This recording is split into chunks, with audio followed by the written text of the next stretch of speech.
Hola a todos, ¿cómo andan? Este es un nuevo episodio de Brevant Play, este espacio en el que nos sentamos a debatir con los especialistas de cuestiones bien ligadas al agro, al campo argentino. Hoy vamos a hablar de un concepto del que carece de vocabulario técnico, lo que les voy a decir, pero yo sé que esos argumentos tienen mucho de lo técnico detrás. Están pasando cosas buenas en el agro y sobre todo cuando nos metemos a fondo en temas de huella de carbono de los cultivos. Hoy vamos a hablar específicamente del maíz y por momentos también nos vamos a ir un poquito más allá. Tengo para eso a dos invitados especiales con nosotros.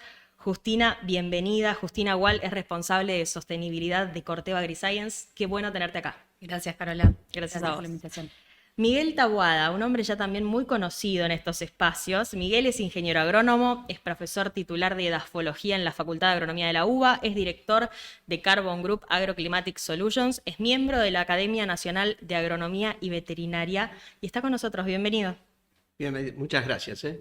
Gracias a vos Gracias. por participar. A ambas, a Justi, con la cual Ya venimos trabajan, trabajando. ya se Exacto. conocen. Exacto. Muy bien. Bueno, gracias a los dos por estar acá. ¿Están listos para que charlemos? ¿Estamos listos? Están listos. Bueno, muy bien. Yo decía, como disparador, están pasando cosas buenas, es una frase que te robé a vos. Te la robé de la charla previa que tuvimos hace unos días Sí. sobre de qué íbamos a hablar acá. Me quedé con esos disparadores. Voy a arrancar por ahí. ¿Qué significa que están pasando cosas buenas? Bueno, vamos a empezar. Creo que Por el principio. después de la sequía que hemos tenido, no sé si hay cosas mucho peores que esa. Así que solo nos queda mejorar, como dice una canción de Serrat, realmente.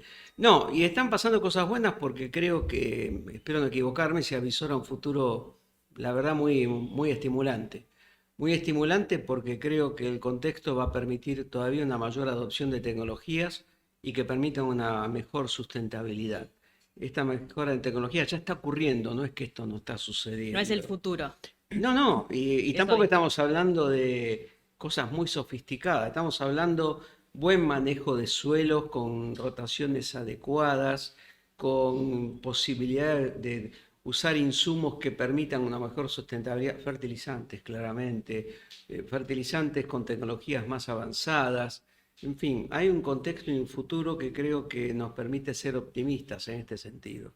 Y que eso también tiene que ver con las cuestiones, hay una cuestión importante, que todas estas cuestiones de mejoras tecnológicas Sí. no van en contra de la gran demanda que tiene la humanidad actualmente, que es la mitigación del cambio climático, sino que son estrategias, como dice en inglés, win-win, ganar-ganar. Todo lo que hagamos en un sentido también lo hacemos a favor del otro. La gran habilidad es poder capitalizarlo. Excelente, excelente. Hay un concepto que lo estamos escuchando muchísimo en el último tiempo. Yo desde que trabajo en esto lo escucho todo el tiempo, el de la huella de carbono. Y ahora es un tema inclusive para ajenos al agro que empiezan a cuestionar la huella de carbono de la producción.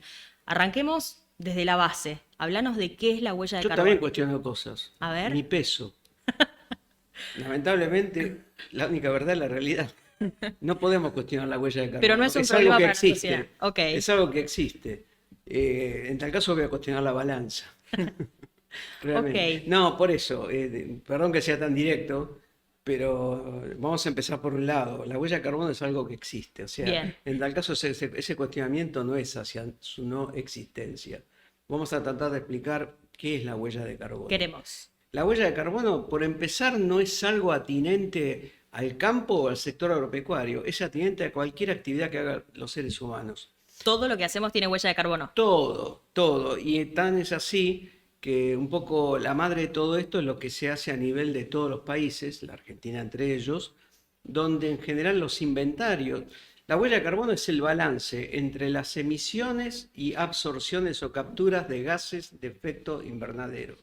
Los gases de efecto invernadero son fundamentalmente tres gases que emite cualquier actividad humana, también el campo, y que tienen la capacidad de atrapar la energía radiante que emite la Tierra. Son el dióxido de carbono, que es el gas de la combustión de combustibles fósiles, de la respiración, después el gas, respiración de organismos vivos, ¿no?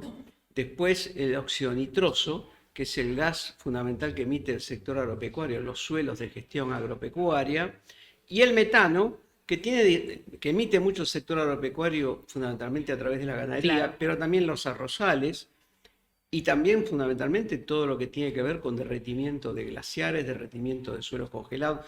El metano tiene muchas fuentes de emisión.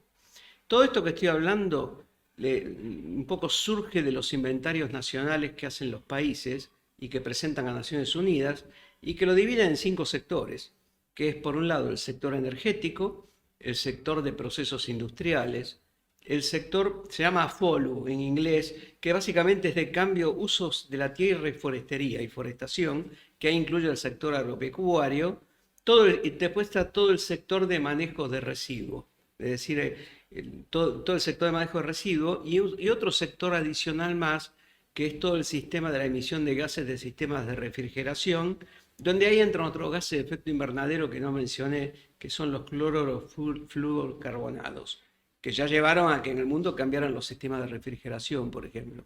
Con esto, ¿qué quiero decir? Les estoy marcando claramente que esto no es el sector agropecuario, es el sector agropecuario más todo el resto. Y después, otra cuestión importante. Dentro de lo que es la matriz de emisiones, la principal responsabilidad de las emisiones siempre en cualquier lugar es el sector energético. A nivel mundial es el 65% de las emisiones. A nivel de Argentina, según la Comunicación Nacional de Argentina, es el 51% de las emisiones. En nuestro país, el sector agropecuario es la segunda fuente de emisión. Ok, ¿con qué porcentaje sabes? Sí, si uno incluye factores de cambio de uso de la tierra, estaríamos hablando de un 37%. En segundo lugar, dentro de eso tiene más peso la ganadería con el 21%, y después todo lo que es el uso de nitrógeno y todo eso. Una cuestión importante, que llamamos huella de carbono en todo esto, ya que una vez que ya hice toda esta explicación, es el balance entre lo que emitimos y luego la posibilidad de capturar. ¿Quién captura carbono? La naturaleza. Es el único sector que puede capturar carbono. ¿Y quién de la naturaleza puede capturar carbono? Los grandes almacenes de carbono o reservas que tienen los sistemas naturales, que son 2. En la Tierra, la gran reserva de carbono está en el mar, pero no la podemos manejar hoy por hoy. No sé Todavía. en el futuro, no sé en el futuro. Y luego en ecosistemas terrestres son, por un lado, los bosques, madera. El carbono, llamamos carbono estable, se estabiliza como madera, ¿tá? Y la otra forma son los suelos agropecuarios. Incluye también suelos forestales esto, que es lo que se conoce como la materia orgánica de los suelos. Y estos 2 sectores son los únicos que eventualmente se puede capturar carbono a través de la fotosíntesis vegetal. Ni el sector energético, ni el sector industrial, ni cualquiera de los otros, excepto el sector agropecuario, pueden capturar carbono. Por ende, eso lleva a otra cuestión interesante, que es que a partir de los compromisos que asumieron todos los países en las reuniones, las conferencias de países, las COPs, sí. Ahora va a haber una que se va a hacer en Dubái. La 27, si no me equivoco. En la COP, ya me olvidé qué número, 21, que se hizo en París en el año 2015, todos los países acordaron tomar estrategias para mitigar las emisiones de gases de efecto invernadero, incluidos la Argentina, a través de lo que se conoce como compromisos no determinados, con la responsabilidad de evitar que los aumentos de temperatura del planeta superen 1,5 grados, de como establece el Panel Intergubernamental de Cambio Climático, para evitar que haya cambios sin retorno en el mundo. Por ejemplo, pérdidas sin retorno de biodiversidad, desaparición de polinizadores, aumento del nivel del mar e inundaciones de áreas bajas, pérdida de poblaciones, incendios, catástrofes estamos hablando. Para evitar todo eso, hay que evitar que la temperatura del planeta supere 1,5 grados o a lo sumo 2 grados centígrados. Entendiendo que si seguimos con la máquina como hasta ahora, dándole, estos cambios pueden llegar a superar 3-4 grados y eso puede generar cambios que el planeta ya no va a ser el mismo.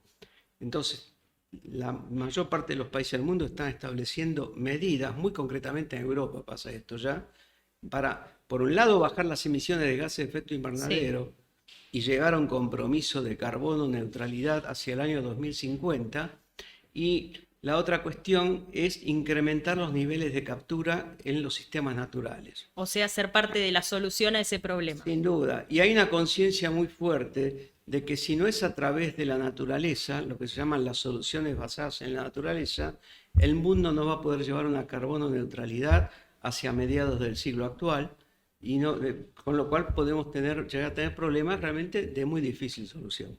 Bien, bien. Quiero meterme en esto de, digo, hay un problema y el problema existe, no se puede negar. Ahora, ser parte de la solución es importante. En eso están trabajando un poco todos, la academia, los investigadores, las compañías. Cómo lo viven? Sí, sí, totalmente. El contexto que acaba de mencionar Miguel es así. Y para Corteva la sostenibilidad es clave en el negocio.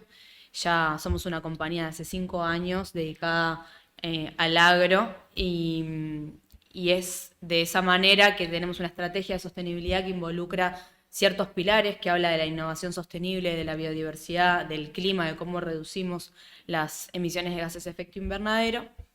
Y por allí van, ¿no? Nuestras soluciones hacia los productores, que no es simplemente proveer de productos, Claro, sino dejaron estas de ser. soluciones que contribuyan a que el productor tiene que producir cada vez más en un área cada vez más chica, con el cambio climático en puerta, no es un futuro, Con el es menor ya. impacto posible. Y exactamente, tenemos que ayudar al productor que con nuestras soluciones pueda tener sus herramientas para producir más y de la manera más sostenible posible y reduciendo el impacto ambiental. Ahora nos vamos a meter en esas soluciones y en qué implica, digo, no solamente venderle un producto Exacto. al productor. Quiero hablar del maíz en particular. Digo, con esta intro que ya hicimos, meternos en el maíz. ¿Qué papel juega el maíz en todo esto? ¿En ser parte del problema? ¿Cuánto es parte del No. problema? ¿Cuánto es parte de la solución? Me No, interesa. Claramente parte del problema no es. No es. Muy Como bien. tampoco es parte del problema la querida soja, que Es desde un cuco algunos... eso. ¿Cómo? Es un cuco que se ha instalado. Equivocadamente, equivocadamente. Primero, gracias a eso vivimos. Vamos a empezar por ese lado. Entonces defendamos nuestra fuente de ingresos en nuestro país, realmente. No, me parece que al igual que el mensaje debiera ser que todos deben formar parte de la mesa, ¿no? Todos los cultivos, maíz, la soja, el sorgo, los cultivos de invierno. Yendo ya al cultivo de cobertura, bueno, podríamos hablar mucho de eso. Vamos a hacer foco en el maíz. Hagamos. A ver, es malo hacer monocultivos. Vamos a empezar Ya por lo ese vimos. lado. Es malo porque básicamente apunta a esquemas poco diversificados, muy simples y que permiten la propagación de plagas, a no ser a un costo importante en lo que es uso de agroquímicos. ¿Tá? Vamos a empezar por ese lado. Son sistemas poco diversos. Y en ese sentido, cuando yo estudiaba agronomía, tenía pelo, aclaremos, me acuerdo que la crítica era el monocultivo de maíz, la soja no existía. Y eso no era bueno tampoco, porque favorecía erosión, se usaba labranza con arados. O sea, que quede una cosa en claro, no es que hacer monocultivo de soja es malo, pero si hiciéramos monocultivo de maíz sería bueno. Ninguno. Tampoco es bueno eso. Lo mejor claramente es integrar rotaciones diversas donde participen todos. Y dentro de una rotación diversa, el maíz es un cultivo estratégico, totalmente, porque deja un volumen de residuos muy importante que a la cosecha genera alta rugosidad y eso realmente permite controlar erosión, arrastre por el agua, siempre y cuando no plantemos a favor de la pendiente. Conozco campos acá en la cuenca del Arrecifes, en la cuenca del Carcarañá, en siembra directa, por supuesto, pero van sembrados a favor de la pendiente y los rastrojos hay que buscarlos en el alambrado. Y uno se encuentra que de los 7 hilos de alambrado se encuentra 3, el resto cubierto de tierra, aún con siembra directa. Entonces, pese a que hacemos siembra directa, hay que tener cuidado de cómo manejamos las labranzas, la no labranza, y cómo plantamos. El maíz es un cultivo estratégico porque claramente deja un alto volumen de residuo y un residuo que se caracteriza por su gran cantidad. Un maíz de, por decir algo, 12.000 kilos puede estar dejando otros 12.000 kilos de rastrojo, más lo que deja de biomasa subterránea, y un rastrojo que se caracteriza por ser pobre en nitrógeno y por ende de más lenta descomposición, permanece más tiempo en el suelo. Y ahí tenemos una diferencia grande con la soja. Entonces, la realidad es que para hacer rotaciones diversas precisamos a todos, la verdad. Okay. Pero el maíz claramente es el cultivo que permite la inversión tecnológica más importante en el agro. Lo que hay que tener en cuenta que el maíz se caracteriza porque tiene, por un lado, un impacto positivo muy, en realidad es negativo porque resta emisiones, ¿no? Ok. Pero positivo porque contribuye positivamente al balance de carbono de los suelos, pero el maíz va también fertilizado con nitrógeno, como cualquier cultivo de gramínea, y siempre que tenemos fertilización con nitrógeno vamos a tener emisiones. Yo no estoy diciendo que eso esté mal, es como respirar. Yo, si Estamos no respiro, me emitiendo muero. ahora. ¿Cómo? Estamos emitiendo ahora que respiramos. Inevitablemente. A ver, hay cosas que son inevitables. El maíz necesita fertilización y esto, para un público quizá más alejado del sector agropecuario, la fertilización y la reposición de nutrientes es algo necesario. Tenemos en general en nuestros suelos balances negativos de nutrientes, fundamentalmente de nitrógeno, de fósforo, de azufre. Ya empezamos a tener balances negativos, lo que se llaman las bases, calcio, potasio, magnesio, y eso está trayendo una incipiente acidificación. Entonces necesitamos urgentemente reponer nutrientes. Por ende, la fertilización, particularmente la nitrogenada, si bien contribuye a las emisiones, es súper necesaria porque si no estamos empobreciendo nuestros suelos, ¿tá? Lo que es necesario también, el maíz, Sí. complementarlo con otros cultivos. Es importante como mensaje fuerte, para tener ideas, si se quiere, simplificadoras, es importante que los suelos siempre estén cubiertos. Evitar situaciones de suelo desnudo. Y para eso es importante ir a rotaciones que sean de dobles cultivos. No solo la famosa rotación trigo-soja, Sí. que es muy común, sino también la aparición de, entiendo yo que son las apariciones más promisorias de la historia del agro argentino, que es el maíz tardío. Eso que permite sembrar el maíz más tarde para evitar estrés hídrico, claramente. Eso fue posible por la posibilidad de poder convivir con plagas que antes no se podía, Claro. realmente. Es un beneficio de la tecnología, sin ninguna duda, pero nos permite hacer un cultivo de invierno antes, nos permite hacer un cultivo de cobertura y tener el suelo cubierto todo el año. Esa posibilidad de tener el suelo cubierto todo el año tiene grandes beneficios. Primero, que estamos aportando carbono por fotosíntesis todo el año y no solo 5 meses como era antes. Eso implica un balance más positivo de carbono. Y por otro lado, en muchos ambientes, a ver, voy a poner números. A ver. La región pampeana puede tener aproximadamente unas 60 millones de hectáreas, 37 millones se están cultivando. De todo eso que hablé, vengo de INTA, donde fui director del Instituto de Suelos, hay unos 12 millones de hectáreas, 12 de 60, no es poco, unas 12 millones de hectáreas que están en unidades cartográficas de mapeo de suelos de campos bajos, con napa freática alta y salinizada. Si ahí no ponemos, muchos de esos lugares no son aptos para cultivo, Claro. porque tienen sales en superficie, pero otros vienen siendo cultivados. Si en años niño, como parece que viene ahora, años de muchas lluvias, no tenemos el suelo cubierto y evapotranspirando todo el año, la napa sube y no solo puede generar encharcamiento durante el invierno, sino que me puede generar salinización. El establecimiento de dobles cultivos y cultivos aptos es estratégico para un buen manejo de la napa freática en estos campos bajos. Es fundamental esto. Bien. ¿Está? Me quiero meter en algún número sobre la huella de carbono del maíz. ¿Está medida la huella de carbono del maíz? Sí, a ver, no hay una huella de carbono del maíz, no hay una única huella del carbono. Claro, porque el maíz no vive solo. Claro, y en realidad lo que vale, porque ¿qué es la huella de carbono del maíz? Es la huella de carbono del cultivo, pero en realidad lo que se suele hacer en el sector agropecuario es la huella de carbono de todo el contexto de la rotación.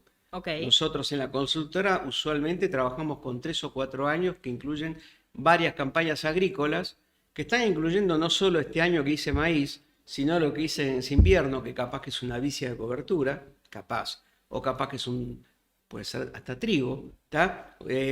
Pero también el año anterior, donde de golpe hice una soja. Entonces Sí. se toman 3 o 4 años donde tomo todo el contexto de la rotación.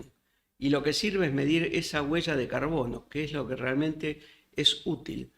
La huella de carbono del maíz es útil considerarla en el contexto de su rotación, en realidad no solo del maíz, de cualquier producto agropecuario. Cualquier producto, cuando en este momento se está exigiendo para comercializar medir huellas de carbono para productos que se comercializan en Europa. Biodiesel de soja, Claro. por ejemplo, o empresas que están en todo este tema de combustibles de aviación, Camelina, etcétera, etcétera. Lo que se está pidiendo es no solo la huella de carbono de ese cultivo, sino que está pasando en el resto de la rotación, que es lo que importa. A mí no me sirve saber, para hacer un balance de carbono en un suelo, qué está Solo haciendo qué el pasa maíz con el solo o maíz. qué está haciendo la soja solo, qué está pasando en la rotación y a lo largo de varios años. ¿Y qué se ve que está pasando en la rotación a lo largo de varios años? Bueno, y lo que estamos observando acá es que hay una mejora en esa huella. Mejora en esa huella quiere decir menos huella, Sí, ¿tá? No tanto a veces por menor cantidad de emisiones, porque si yo hago más cultivo voy a emitir más. Es inevitable eso. pero vas a capturar más. Voy a capturar más, exacto. Claro. Y a ver, y esa mayor captura de carbono en los suelos, ¿qué beneficio trae? Enorme, porque suelos con más carbono implica suelos de mejor calidad, con mejor calidad estructural. ¿Qué quiere decir eso? Que llueve y el suelo no se me encharca, Claro. por ejemplo. ¿Por qué? Porque los terrones que están arriba son más estables, por ejemplo. Es decir, yo voy a cosechar ese maíz en pleno. Una de las estreses más fuertes que tiene un suelo realmente es cuando cosechamos en otoños húmedos. No es lo mismo pasar una máquina con un carro cargado de grano, que puede pesar hasta 12 toneladas, eso es muchísimo, con un suelo que es suelo solo o con un acolchado de rastrojo que hace un mulch, es como caminar en una alfombra. No es lo mismo eso Perfecto. que un mosaico solo, es exactamente lo mismo. Bien. Si eso lo tengo húmedo y no tengo ese rastrojo, ¿qué se me genera? Un huellón. Y ese huellón implica compactación, implica que encharcamiento, y eso empeora el suelo y me genera más emisiones. Perfecto, Bien, perfecto. Clarísimo, bien. Miguel. Justi, pensaba en esto que decíamos antes, ¿no? En ser parte de la solución, las empresas trabajando ya desde hace bastantes años en esto, inclusive no solo hacia afuera, digo, no solo con los productores que son los que tienen el desafío de implementar todo esto en el campo, cada campaña, con el contexto que sea, climático, general. No solo lo trabajan con ellos, sino a nivel interno también. Ya han decidido las compañías, en este caso ustedes desde Corteva, ser parte de la solución. ¿Cómo? ¿De qué manera? Sí, totalmente. Como decía Miguel al principio, Corteva tiene sus metas al 2030, al 2050 y, y de qué van esas metas, ¿no? O sea, hacia dónde queremos ir, cuál es Sí. nuestro objetivo. Por supuesto, reducir las emisiones y cuando hablamos de reducir emisiones, podemos tener en cuenta todo lo que son las plantas a nivel mundial, es reducir las emisiones que se producen en planta, cambiar lo que es la energía. Estamos acá en los países de Cono Sur, tanto en Chile como en Argentina, cambiando a energía renovable. Para autoabastecerse. Exacto, para mitigar también parte de al menos el 50% de la energía.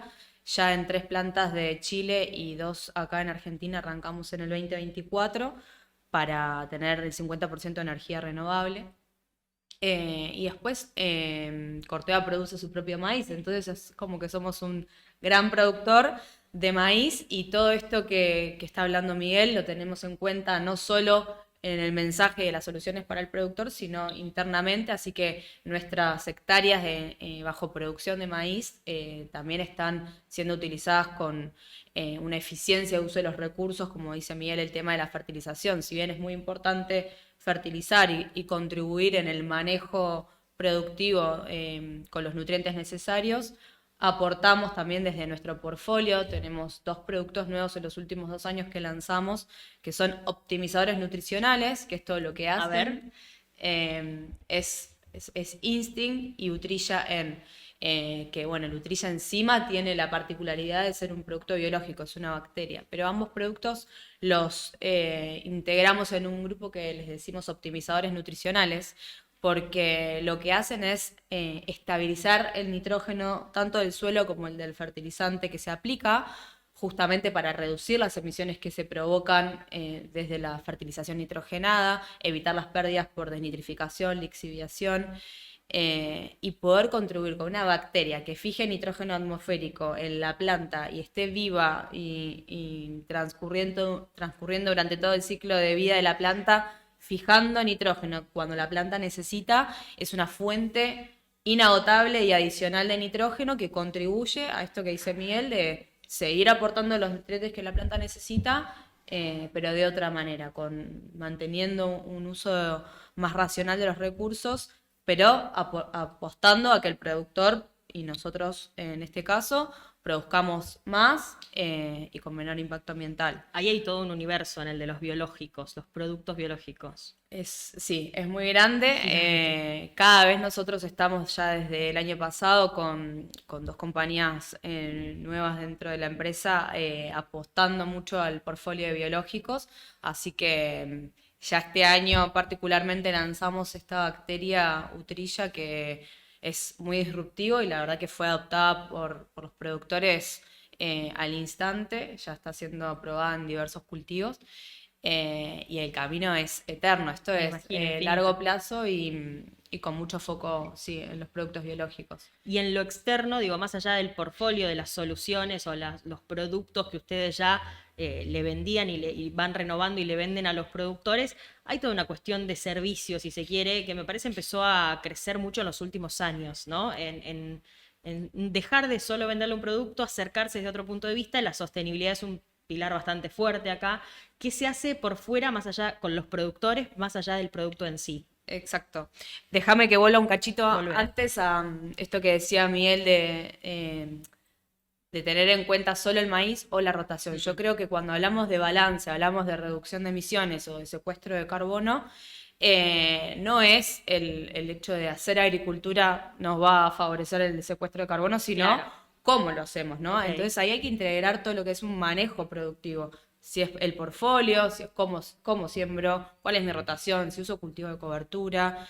Por supuesto que desde la compañía también estamos midiendo la huella de carbono en nuestra producción, pero ¿cuál es nuestra solución integradora hacia el productor también? Bueno, en este caso con Carbon Group, la compañía, la consultora muy especializada en el tema Carbon Group que trabaja Miel, brindamos un programa de balance de carbono a los productores, ¿no? En conjunto tenemos este programa que no es más ni menos que esto, ¿no? Entender dónde está parado el productor, que el productor a través partiendo de una línea de base pueda identificar cuáles son sus emisiones, cuál es el potencial de secuestro de carbono de sus suelos, de sus lotes, poder identificar cuáles son las prácticas que tendría que ajustar para reducir las emisiones y así contribuir a que el productor durante un tiempo de actualización Claro. o cambios en las prácticas en su manejo pueda ir reduciendo las emisiones y capturando carbono en suelo para que eso también pueda llevarlo a generar un valor agregado en su producción, que esto, más allá de lo monetario, involucra ahí la parte de agroindustria, ¿no? Lo que hoy una industria puede estar demandando en Europa Sí. y mismo acá. No hay que irse a Europa para que la industria esté empezando a pedir huella de carbono más baja en los productos para consumo. Bien, bien. El productor como una figura clave en esto, ¿entendió ya el productor que es parte de la solución y que tiene una tarea para hacer en este sentido? ¿Cuáles son esas tareas? ¿Qué cosas, qué decisiones que toma el productor pueden tener un impacto sobre esto? A ver, primer parte de la respuesta. A ver, Hay tantos productores, o sea, el mundo de los productores sí, que es no lo vamos a... Solo muy quiero diversificado. recordar, espero no equivocarme, capaz que la gente del Ministerio de Agricultura me deja mejor información que yo, pero un 60% de la superficie es manejada con arriendo. Sí, Eso no lo estoy diciendo como algo malo, porque una cosa bárbara que tiene la Argentina es realmente las empresas de contratistas, donde fíjense que es espectacular el agro argentino. Hay gente que se especializa en tener buena tierra, gente que se especializa en son técnicos y otros que se especializan en tener un parque de maquinaria actualizado. Si uno lo piensa, la verdad es espectacular. Es mucho más lógico eso de que quede chacarero con poca superficie tenga un montón de máquinas de fierrerío con un costo enorme para tenerlo. O sea, es muy eficiente el agro argentino. Pero dentro de eso lo que pasa también, y eso lo sabemos, que muchos campos arrendados, no es que sea malo que se hagan sin contrato en sí mismo, sino que hay mucha gente que de golpe a veces se desentiende mucho de lo que pasa en los campos. Entonces, y eso es realmente la cosa importante que hay que cambiar en todo eso. Dentro del mundo de productores que se interesan por los campos y quieren saber lo que pasa, y estoy incluyendo a muchos propietarios y muchos que arriendan, o sea, no es que porque arriendan sea malo, Ok. que quede claro eso, ¿tá? Pero muchos realmente, sí realmente están interesados en saber qué es lo que está pasando y cómo pueden mejorar. A veces ese camino de mejora sucede o por una cuestión vocacional o por interés o por querer mejorar. Ustedes lo sabemos, el nivel, la capacidad de adopción de tecnología que tiene el productor agropecuario argentino, a ver, la plataforma maicera se inventó acá. ¿Se entiende lo que digo? Sí, claro. O sea, no es que tenemos que ir al mundo desarrollado a golpear la puerta a ver qué tienen. Es una maravilla el agro argentino. Nos tiene que generar orgullo, por favor. Bueno, no solo es eso, sino que también tiene que ver con a quién le está vendiendo. Y en este sentido, estos productores que tienen como destino de sus exportaciones productos elaborados o la Unión Europea, ya entraron en este camino hace rato porque no les queda otra. El mundo entró en esto. El que tuvo la fortuna de poder visitar otros países de la Unión Europea, va a ver un paquete de café, de cacao, que viene con un montón de sellos. Huella de carbono, no deforestación, no trabajo infantil, cuestiones de género. Si no entramos en esto, se nos cierran a mercados que son de bajos requerimientos, pero que también de menor valor. Entonces, este esquema de ir a más trazabilidad, ¿qué hacemos para producir? Y dentro de eso está medir huellas, es un camino que realmente no tiene retorno. Es un compromiso con el cambio climático, pero también es un compromiso con productos de mejor calidad que el mundo lo está pidiendo. Bien. Y particularmente esa parte del mundo que tiene lo que se llama requerimientos progresivos, ¿no? Claramente muy focalizado en Unión Europea. La preocupación que tengo yo es que la Argentina, como ustedes bien saben, tiene a los países asiáticos como el gran destino de sus exportaciones. Sí. Argentina es el primer jugador mundial, o fue hasta hace poco, de derivados de oleaginosas, de aceite de soja. Mientras ese mundo siga existiendo, no hay problema. Si ese mundo empieza a chisporrotear, vamos a tener que pensar bien lo que hacemos. Esa es la preocupación que tengo yo. Por eso me parece a mí, y voy a hacer política acá, A ver. creo yo que aparentemente se avisora un contexto más favorable para el sector agropecuario. Es el momento realmente de cambiar y de ir a sistemas con más adopción de tecnología. Y adopción de tecnología no es poner cosas raras. Estamos hablando de donde se puede o vale la pena, por ejemplo, ir a esquemas con agricultura por ambientes. Estamos hablando no solo de las rotaciones que mencioné antes, donde vale la pena más adopción de todo lo que son las opciones de AgTech que La agricultura permiten de precisión. como agricultura tal. de precisión. ¿Hoy qué nivel de adopción ves? ¿Bajo, medio, alto? ¿Es incipiente, no lo es? A ver, todo este paquete que hablé, hay un artículo muy interesante que salió en la revista Ciencia Hoy, que está en español, que lo escribieron, no sé en qué orden, Emilio Satorri y Fernando Andrade, es muy interesante, se baja de la web, pero ahí habla claramente que en estos últimos 15, 16 años, el agro argentino, cosa que no se habla, porque mucha gente sigue hablando de sojización, tuvo unos cambios fenomenales y para bien. Entonces, hay sectores de productores agropecuarios donde el nivel de adopción es muy importante, y es muy importante porque evidentemente vale la pena esto. Pero ¿esto qué implica? Un nivel de compromiso con su establecimiento, con un seguimiento importante de todo esto. Entonces hay dos mundos. Hay un mundo donde esto tiene un nivel de adopción importante y otro más vinculado con todo ese sector que por diversas razones la vida le llevó a que le presta menos atención en su campo. Tengo mi familia, claro, no, claro. Digamos que le presta menos atención.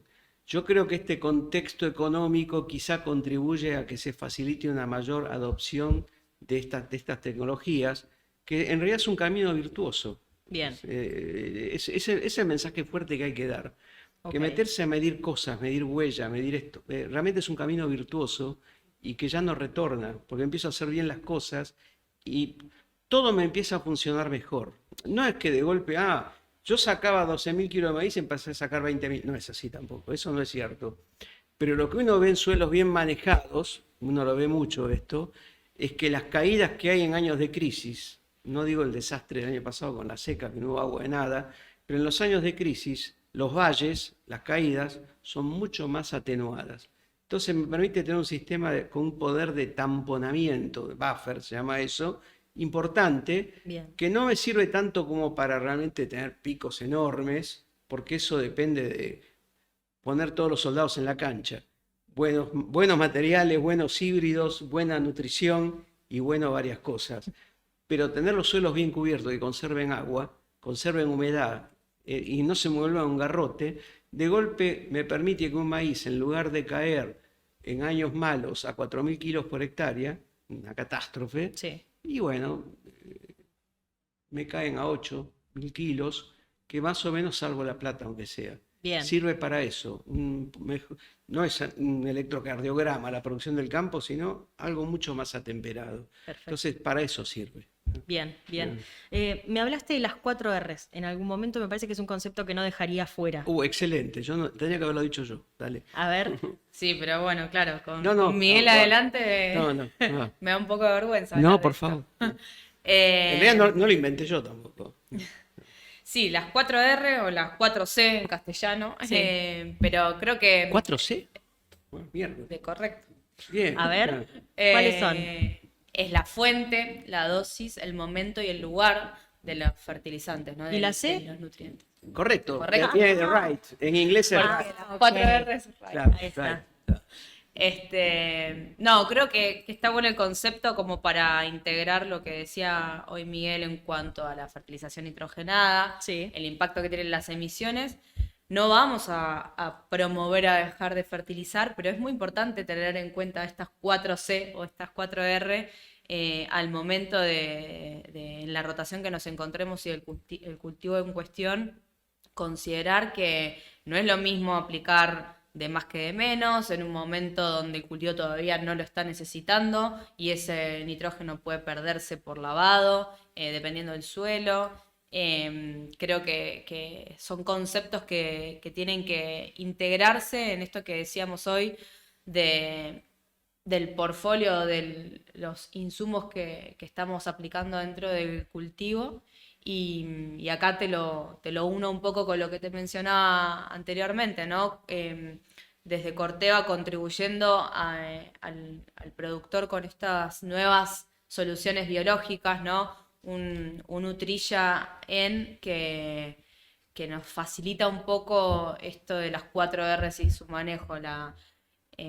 Particularmente esta bacteria, hago ahí un paréntesis o un doble clic que favorece al manejo de estas 4Rs justamente porque uno aplica la bacteria en la planta y va a estar autorregulando la necesidad de ese nitrógeno. No va a capturar más nitrógeno del que la planta necesita, lo va a hacer cuando la planta realmente lo necesita y no hay pérdidas a la atmósfera de gases como en el caso de fertilizantes nitrogenados y no se va a perder a las napas por lixiviación. Así que dentro del concepto de las 4Rs, este producto biológico encaja súper bien para un manejo sostenible.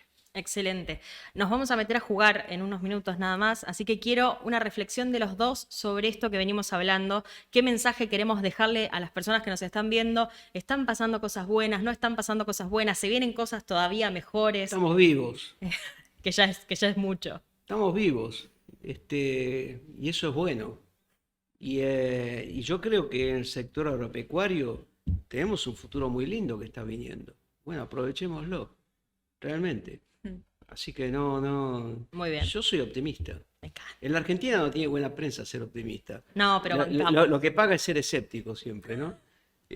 Bueno, a riesgo de que me llamen tonto, voy a ser optimista. seremos 3 tontos, ¿no? ¿Bancamos Sí. el optimismo? Sí, por supuesto. Me gusta. Y me quedo con un mensaje que dijo Miguel al principio, como para cerrar esto que decís, que si bien el sector agroindustrial parece ser el cuco muchas veces Sí. en cuanto a las emisiones que se generan, lo que dijo Miguel, de que el gran aporte que hace también el sector energético, ¿no?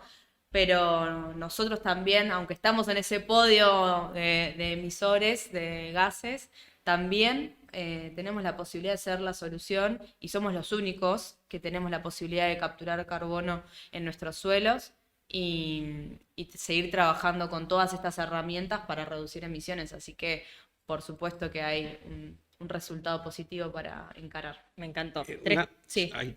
una cosa para complementar lo que ya Sí. dice. La Argentina ocupa el puesto 33 en las emisiones en el planeta. No es el principal emisor del planeta. Los principales países emisores del planeta son la India, China, Estados Unidos. No me acuerdo bien en qué orden.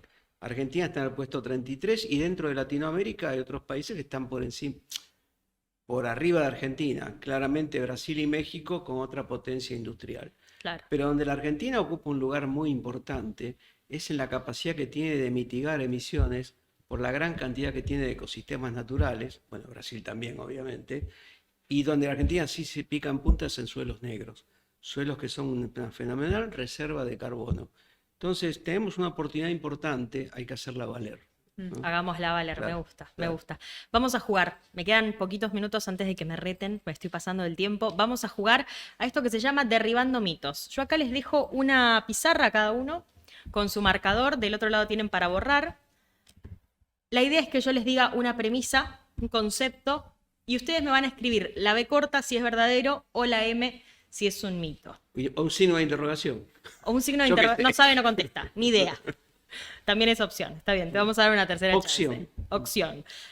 Mito o realidad. A ver, mito o verdad. Los suelos están cerca del nivel de saturación de carbono y no es fácil incrementar sus niveles de carbono. Mito o verdad. Cuando yo cuente hasta 3, escriban y cuando cuente hasta 3 me lo dan vuelta. A ver, ¿qué dicen nuestros especialistas? ¿Cómo se escribe acá, perdón? Con esto acá. Tiene la tapita puesta del otro lado. Ahí, en el borrador, del otro lado. Si querés, préstamelo, mira. Sí, Es por favor. un capuchón. Es engañoso. Pero mira tú, Sí, es raro. qué cosa, ¿eh? ¿Viste? Lo que es la ciencia. Muy innovador el marcador. A ver, D o M o un signo de pregunta. Está escribiendo. 1, 2, 3. Mira, Justi dice mito. Miguel Yo las dice dos, las mito dos. y verdad. O sea, Las me incorporaste una cuarta opción. Es que pusiste dos posibilidades en la pregunta. Siempre hay más. Una creo que es mito y otra entiendo que es verdad. A ver, desarrolle. Justifique su respuesta. ¿Qué es verdad? Claramente los suelos no están cerca de su nivel de saturación. Ok. Pongo números, no es me parece esto. Pongo datos. Los suelos, nuestros suelos, como muchos del mundo, han sido puestos en cultivo en fin del siglo XIX e inicio del siglo XX y perdieron de 30 a 60% de su carbono. Eso es muy lejos del nivel de saturación. Eso es verdad. Bien. Mito. No es fácil, realmente, la otra pregunta, la otra cuestión era, no es, No es fácil incrementar sus niveles de carbono. efectivamente, no es fácil, pero Ok. tampoco es imposible y hay que hacerlo. Y hay que hacerlo. Lo que quizá hay que desmitificar, dos cosas, los dos extremos. O que es imposible, cosa que no es cierto, O que es simple. o que es simple y que los niveles que podemos lograr son moderados, pero hay que lograrlos. Pongo números para evitar A ver. guitarreo. Un suelo pampeano en sus primeros 50 centímetros de suelo puede tener un stock de carbono, estoy inventando obviamente, Mm. pongámosle que puede estar en el orden de 40 a 50 toneladas de carbono por hectárea. Digamos que los niveles de ganancia de carbono que podemos tener usando todas estas prácticas que estuvimos hablando Sí. Justina y yo, y como mucho pueden estar en 0,8, 0,5 toneladas, como mucho. O sea, son niveles moderados, pero importantes, y hay que medirlos. Bien, excelente. Gracias por jugar. Me devuelven sus pizarras. Te devolvemos. Se las cuidamos acá. Miguel, que se reveló con la respuesta. Ahí está. Más o menos. Está muy bien. Te aceptamos, te bancamos. Hay un viejo dicho gallego que A dice ver. que Qué miedo. Dios es bueno, pero el diablo no es malo. Ah, ok. Lo tomamos, lo tomamos. Antes de cerrar, yo hasta acá aprendí un montón. En estos episodios venimos aprendiendo, yo vengo aprendiendo un montón, ustedes nos vienen enseñando un montón, pero antes de cerrar vamos a ir un poquito profundo, como íntimo, algo más emocional, lo pueden llevar para donde quieran. ¿Con ropa esto no? Sí, sí, tranquilo, Miguel, tranquilo. Bueno. Es con la tablet. Bien. Que tienen ahí, tienen una tablet a su lado. Justi, vas a tocar en la pantalla. Te va a aparecer tu semilla de la fortuna. Esta es una dinámica que implementamos. Es como quien abre una galleta de la fortuna, pero acá todo virtual, todo digital, y es semilla de la fortuna. Ok. Tocas en tu semilla de la fortuna y te va a aparecer una frase. Ok. A ver, me la vas a leer en voz alta. Semilla de la fortuna para Justina. Es momento de que lo enfrentes desde la raíz. ¿Te significa algo? ¿Tenés ganas de encarar algo desde raíz? ¿Lo hiciste alguna vez? Sí, sí, muy atinada la semilla de la fortuna. No, sí, creo que es parte de donde estoy hoy, ¿no?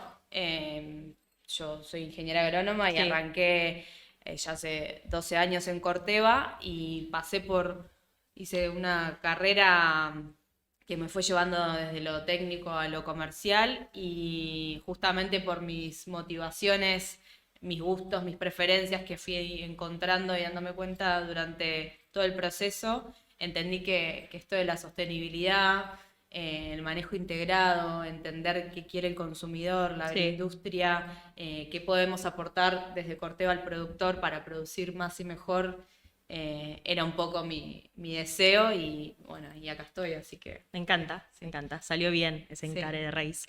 Miguel, toca tu semilla, a ver qué sale. Va a tardar un poquito, va a girar la semilla de Es la hora de fortuna. tirar esa semilla y sembrar el futuro que deseas. Tirar por sembrar. Claro. A ver, ¿qué tenés ganas de sembrar? Eh, No me digas maíz, trigo, ¿Cómo? soja. No me digas maíz, trigo, soja. Bueno, esto puede admitir dos respuestas. A Una a ver. nivel más personal, Sí, que obviamente tiene que ver con otras cuestiones, y otra a nivel más de lo que uno está trabajando. Vamos a empezar por el nivel de lo que uno está trabajando. dale. Está muy a tono con lo que dijo Justina recién.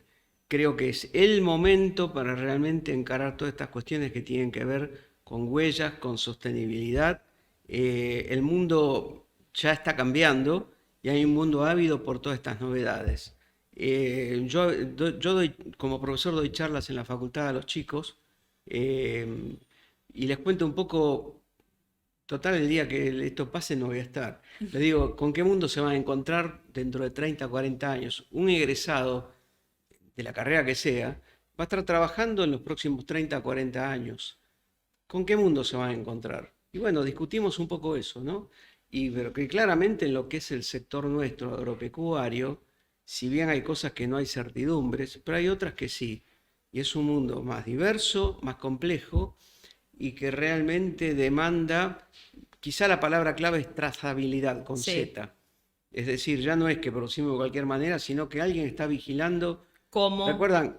Sé lo que hiciste el verano pasado. Sí. Bueno, sé lo que hiciste en tu campo. Nos están vigilando con satélites y con medidas y todo. Y entonces alguien vigila en algo que se llama trazabilidad. No solo huellas, sino uso de agroquímicos, uso del agua. ¿Qué hacemos con la biodiversidad? Hay que tomar cartas en todo ese asunto. Bien. ¿Y Bueno, lo personal? En lo personal, A ver. acá tengo una diferencia enorme con Justi, que es una criatura.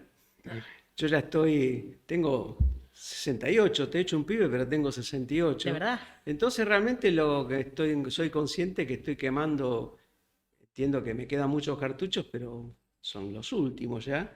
Entonces realmente quiero decir qué cosas no hice hasta ahora que quiero hacer.